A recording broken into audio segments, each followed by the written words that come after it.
Exodus, which tells the story of the Hebrew people's search for the Promised Land, led by God's faithful servant Moses.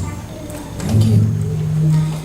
As we enter the story, we find Moses and the people in the Sinai desert still searching for a land to call their own. They had received the Ten Commandments, had begun to create more complex rules and laws, had designed the tabernacle and altar, and even begun to worship a golden calf. In other words, they had begun the religious process of becoming an institution. It's in the midst of this that Moses has had conversation with God, asking to see God's face and to see the full glory of God. This suggests that the people have lost touch with the real presence of God in the midst of the building of the national and religious organization.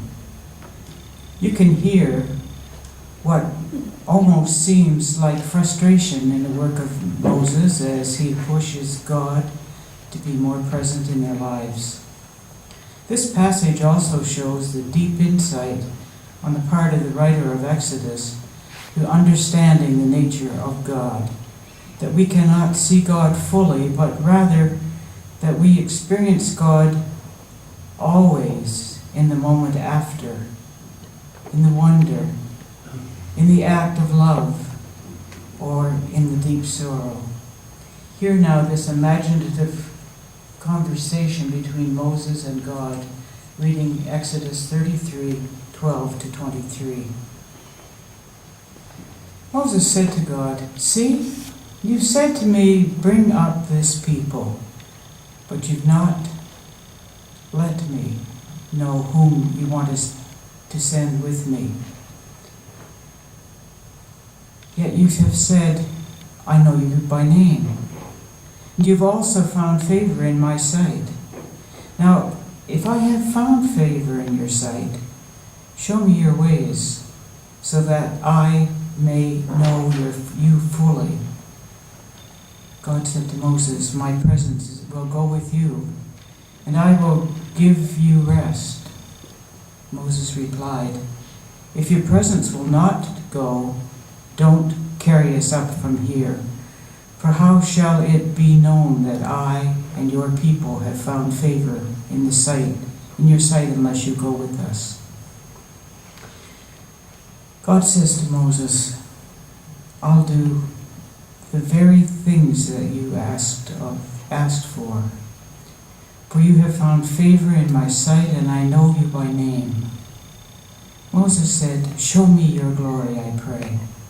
And God said, "I will make all my goodness pass before you, and will proclaim before you the name God. And I will be gracious to whom I will be gracious, and I'll show compassion on those whom I show compassion. But you cannot see my face, for no one has seen my face and lives.